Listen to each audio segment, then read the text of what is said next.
Hello, आपका स्वागत है हमारे YouTube family AB judiciary zone में। इस वीडियो में आप लोग पढ़ेंगे भारत का आधुनिक इतिहास। वैसे तो इतिहास समुद्र के जैसा है, आप जितना ही पढ़िए उतना ही कम लगता है, लेकिन आपको उतना ही पढ़ना है जितना कि आपके एग्ज़ाम के सिलेबस में है और जिस टॉपिक से अधिकतर प्रश्न पूछे जाते हैं। तो जो टॉपिक इम्पॉर्टेंट है उस पर ज़्यादा हम लोग फोकस करेंगे। तो मैंने सभी परीक्षाओं के पिछले वर्ष में पूछे गए इतिहास के प्रश्न के पैटर्न को देखते हुए नोट्स तैयार किया है, जिससे आप लोगों के मन में कोई डाउट न रहे या ये सवाल न रहे कि कहाँ से पढ़ें और क्या पढ़ें तथा क्या महत्वपूर्ण है। इस नोट्स को मैंने घटना चक्र, स्पेक्ट्रम तथा लूसेंट की बुक से तैयार किया है, जिससे इन किताबों का निचोड़ आपको मिल सके। तो आइए सबसे पहले शुरुआत कर लेते हैं इसके पहले अध्याय, जिसका नाम है भारत में यूरोपीय कंपनियों का आगमन, या यूँ कहें कि भारत में यूरोपियों का आगमन। भारत में 5 यूरोपीय आए थे जो प्रसिद्ध हैं, जिनका पूरे भारत पर ज़्यादा वर्चस्व रहा है। तो देख लेते हैं, इनका क्रम देख लेते हैं कि भारत में यूरोपियों का आगमन का क्रम क्या है, क्योंकि एग्ज़ाम में कभी-कभी क्रम वाइज़ उसको सजाने के लिए भी दे देता है। तो पहले नंबर पे आ गए थे पुर्तगाली, जो कि 1498 में आए थे। दूसरे नंबर पे आए थे डच, जिनका अन्य नाम हॉलैंड तथा नीदरलैंड है, जिनका बताया जाता है सन 1595 में। तीसरे नंबर पर ब्रिटिश आए थे 1600 में, जो कि पूरे भारत पर अपना प्रभुत्व जमाए थे। नेक्स्ट आते हैं चौथे नंबर पर डेनमार्क, जो कि 1664 में आए थे, और लास्ट में आते हैं फ्रांसीसी।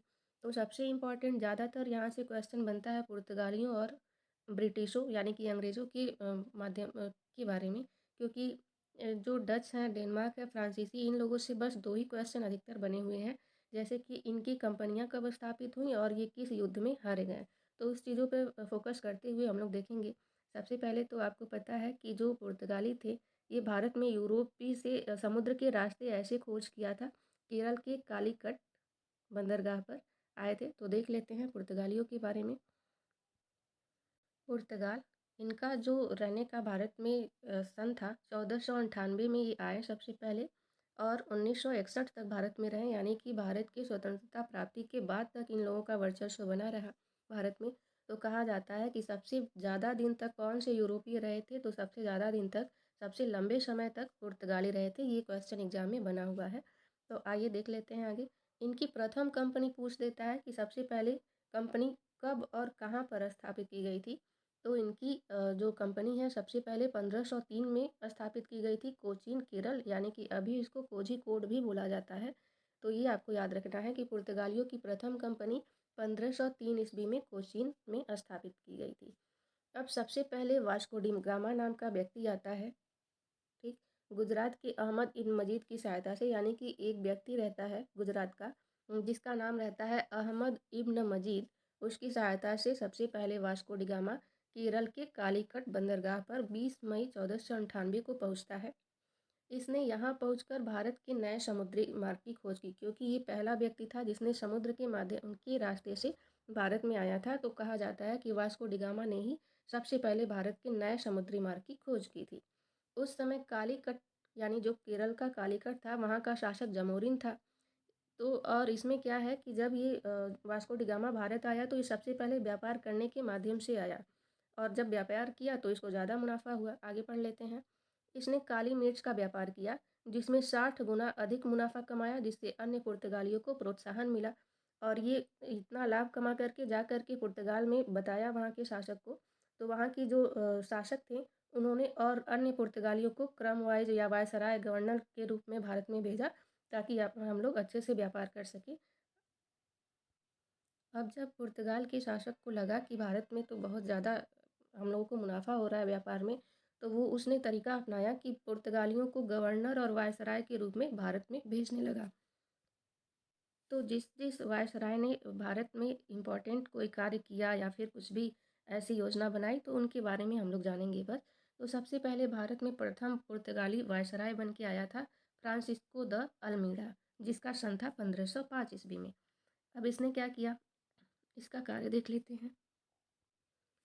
इसने क्या किया कि अज्जी द्वीप और कन्नानूर की पश्चिमी दूर पर और पूर्वी दूर पर 1505 ईस्वी में अधिकार कर लिया। और सबसे इम्पॉर्टेंट, जो सबसे ज़्यादा एग्जाम में क्वेश्चन बनता है, कि शांत जल नीति हिंद महासागर में अपनाई। इसका क्या मतलब था?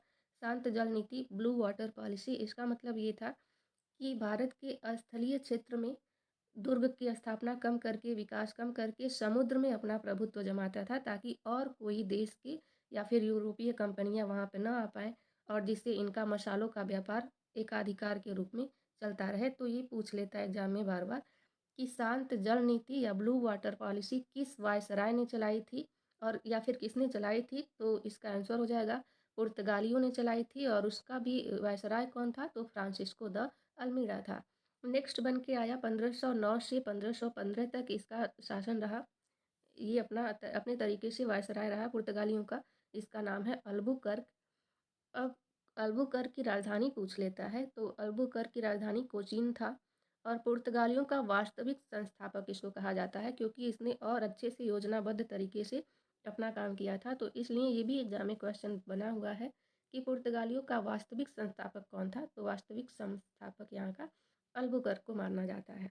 1510 ईस्वी में इन्होंने गोवा को बीजापुर के शासक यूसुफ आदिल शाह से जीत लिया। तो यहाँ का क्वेश्चन का पैटर्न ऐसे है कि या तो पूछेगा कि अल्बुकर्क ने गोवा को कब जीता था, यानी कौन से सन में जीता था, तो 1510 ईस्वी में। और किससे जीता था और वहाँ का शासक कौन था, तो यूसुफ आदिल शाह से जीता था। अब आइए देख लेते हैं, इनके बारे में और भी है इतिहास, लेकिन वहाँ से क्वेश्चन नहीं बनता है। ये क्वेश्चन चूँकि यूपीपीसीएस में और एग्जामों में पूछा गया है, तो मैंने शॉर्ट में उतना ही लिखा है। आगे बढ़ते हैं। तीसरे नंबर पे आया था नीनो डी कुन्हा, जिसका सन है 1529 से 1538 तक। इसने गोवा को अपनी राजधानी बनाया। अब आगे देख लेते हैं। आई होप आप लोगों को अच्छे से समझ आ रहा होगा और रिवीजन भी हो रहा होगा।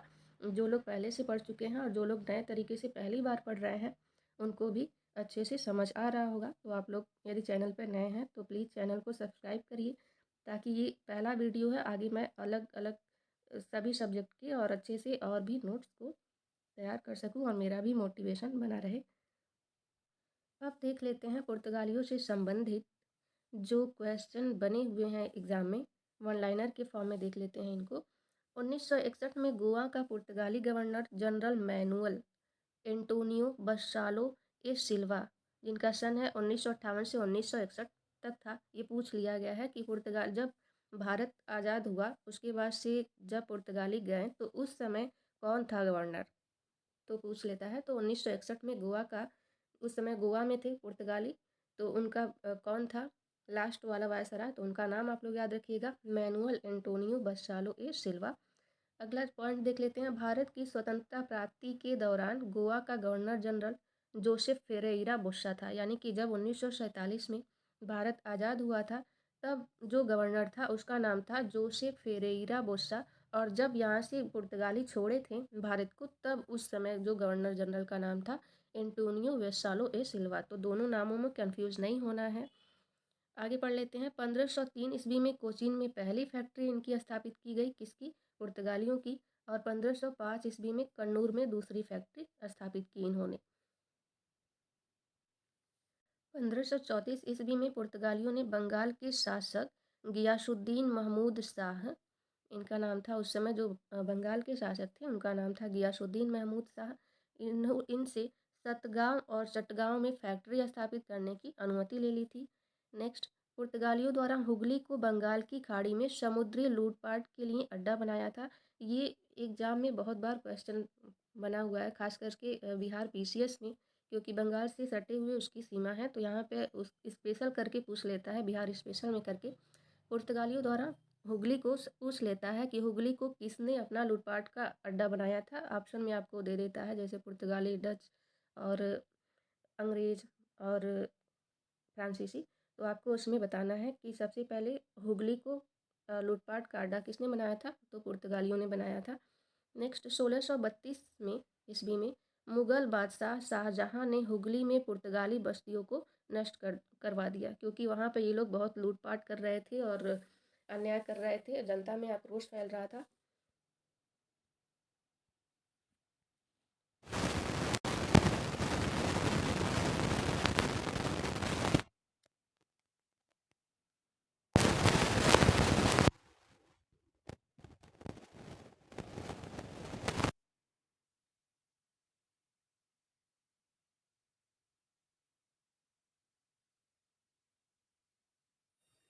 अब आ जाते हैं डच के बारे में, क्योंकि उतना ही इम्पोर्टेंट था और वहीं से क्वेश्चन बने हुए थे एग्जाम में। अब आगे देख लेते हैं जो डच यूरोपीय आए थे उनके बारे में। प्रथम डच यात्री पूछता है तो उसका नाम था कार्नेलियन हाउटमैन, जो कि 1596 ईस्वी में आया था। इनकी पहली व्यापारिक फैक्ट्री कब स्थापित हुई थी, तो 1605 ईस्वी मसूलीपट्टनम में, ठीक, जो कि आंध्र प्रदेश में है। तो डचों की प्रथम फैक्ट्री पूछता है तो 1605 ईस्वी में मसूलीपट्टनम में, और दूसरी फैक्ट्री इनकी पुलिकट में, तमिलनाडु में स्थापित की गई थी। तो पहली और दूसरी दोनों याद रखना है आपको। पहली मसूलीपट्टनम आंध्र प्रदेश, दूसरी पुलिकट यानी तमिलनाडु में। सूरत में डचों द्वारा फैक्ट्री 1616 ईस्वी में स्थापित की गई थी। डचों का अंत 1759 ईस्वी को अंग्रेजों और डचों के मध्य हुए बेदरा के युद्ध में हुआ था। तो ये बार बार एग्जाम में क्वेश्चन बना हुआ है कि बेदरा का युद्ध किसके किसके मध्य हुआ है। तो आपको याद रखना है डच और अंग्रेजों के मध्य हुआ था, और इस युद्ध में हारने के बाद इन लोगों का प्रभुत्व भारत में समाप्त सा हो गया, कम सा हो गया, और उसके बाद से अंग्रेजों ने अपना प्रभुत्व जमा लिया। तो इतने कुछ इंपॉर्टेंट पॉइंट आपको डच से बस याद रखने हैं, क्योंकि यहीं से ही बस क्वेश्चन बने हुए हैं कि प्रथम डच यात्री कौन था, पहली कंपनी कहाँ स्थापित की और कब स्थापित की है, दूसरी कंपनी कहाँ पे थी, ठीक। सूरत में डचों द्वारा फैक्ट्री कब स्थापित हुई थी, क्योंकि एक जो अंग्रेज थे उनकी कंपनी 1613 में सूरत में स्थापित की गई थी। तो दोनों में कंफ्यूजन होता है और पूछ लेता है, तो बच्चों में कंफ्यूजन ये होता है कि सबसे पहले तो डच आए थे, तो 1613 में डच किए होंगे कंपनी की स्थापना, लेकिन इन्होंने सूरत में 1616 में किया था, अंग्रेजों ने 1613 में, यानी कि इन लोगों से पहले ही सूरत में कर लिया था। तो आपको बस इतने कुछ इंपॉर्टेंट पॉइंट याद रखने हैं। आगे देखते हैं। अब आ जाते हैं आपके अंग्रेज, ब्रिटिश। अब सबसे पहले स्थापना देख लेते हैं। 1600 ईस्वी में ईस्ट इंडिया की कंपनी की स्थापना लंदन में हुई थी। अब आपको ईस्ट इंडिया कंपनी का नाम तो बहुत अच्छे से पता होगा, क्योंकि सबसे पहले ईस्ट इंडिया कंपनी ने ही भारत में प्रशासन शुरू किया, और लास्ट तक भारत जो ब्रिटिश राज्य था उसका डायरेक्ट प्रशासन हमारे इंडिया में होने लगा था। तो ईस्ट इंडिया कंपनी के माध्यम से अंग्रेजों ने पहले प्रभुत्व जमाया था भारत में। तो देख लेते हैं कि 31 दिसंबर 1600 को इंग्लैंड की महारानी एलिजाबेथ ने भारत से व्यापार करने के लिए इसे 15 साल के लिए अधिकार पत्र दिया था। अब चूंकि 1600 में इसकी स्थापना हुई, तो जो वहाँ की इंग्लैंड की महारानी थी एलिजाबेथ, उन्होंने 15 साल के लिए इनको अधिकार दिया कि आप लोग जा करके भारत में व्यापार कर सकते हैं।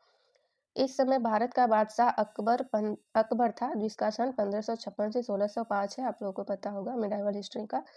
तो जब ईस्ट इंडिया कंपनी भारत आई थी, उस समय पूछ लेता है एग्जाम में, ये क्वेश्चन पूछा हुआ है कि उस समय भारत का बादशाह कौन था, तो उस समय अकबर का प्रशासन चल रहा था। कुछ इम्पोर्टेंट लाइन देख लेते हैं जहाँ से क्वेश्चन बना हुआ है एग्जाम में। तो पूछ लेता है बार बार कि जो अ, अंग्रेज अधिकारी हॉकिंस था वो किसके शासनकाल में भारत आया, ठीक। तो देख लेते हैं। सबसे पहले 1608 या फिर कहीं कहीं इसका 9 भी दिया हुआ है ईस्वी में, प्रथम ब्रिटिश अधिकारी जो था हॉकिंस जिसका नाम था, वो जहांगीर के समय में भारत आया था। 1611 में मसूलीपट्टनम यानी तमिलनाडु में एक अस्थायी कारखाना स्थापित किया, जो कि उस समय था जब जहांगीर का। तो पूछ लेता है कि जब पहली बार अंग्रेजों ने कंपनी स्थापित की थी तो उस समय कौन से बादशाह थे या फिर शासक थे वहाँ के, तो जहांगीर के समय में ये आए। तो अंग्रेज ईस्ट इंडिया कंपनी आई तो अकबर के शासनकाल में, लेकिन इनके पहले जो अधिकारी थे अंग्रेज अधिकारी, वो जहांगीर के समय में आए, जिनका नाम था हॉकिंस, ठीक। चूंकि 1605 में अकबर का कार्यकाल समाप्त हो जाता है, फिर जहांगीर आ जाते हैं, तो उनके काल में पहले अंग्रेज अधिकारी हॉकिंस आए थे। और इन्हीं के कार्यकाल में क्या हुआ था कि पहली बार कंपनी भी स्थापित की गई थी 1611 में।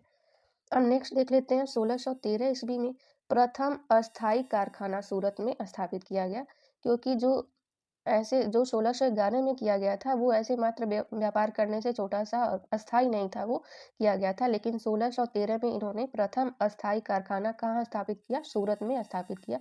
तो ये आप लोगों को याद रखना है कि अंग्रेजों का प्रथम अस्थायी कारखाना सूरत में स्थापित किया गया था। आगे देख लेते हैं। दूसरे अधिकारी आते हैं 1615 में।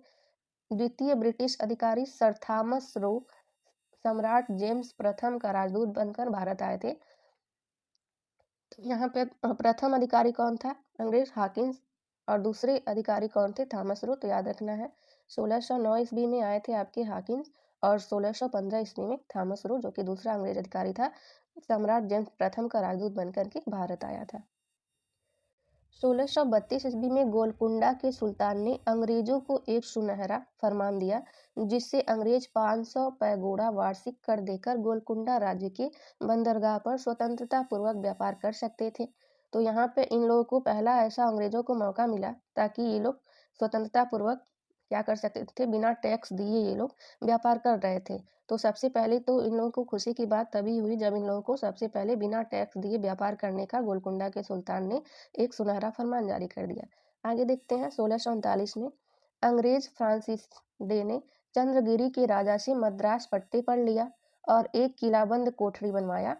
इसका नाम फोर्ट सेंट जॉर्ज पड़ा और यही बाद में कोरोमंडल तट पर मुख्यालय इन लोगों का बन गया। तो इस प्रकार से इन लोगों का प्रभुत्व धीरे धीरे अब इंडिया में बनेगा और लास्ट तक हम लोग देखेंगे, क्योंकि अंग्रेज का जो कार्यकाल था, जो काम था, वो ज़्यादा था। तो इसको हम लोग नेक्स्ट वीडियो में पढ़ेंगे।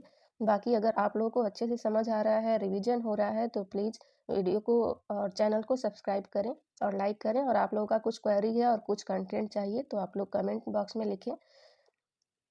Thank you for watching.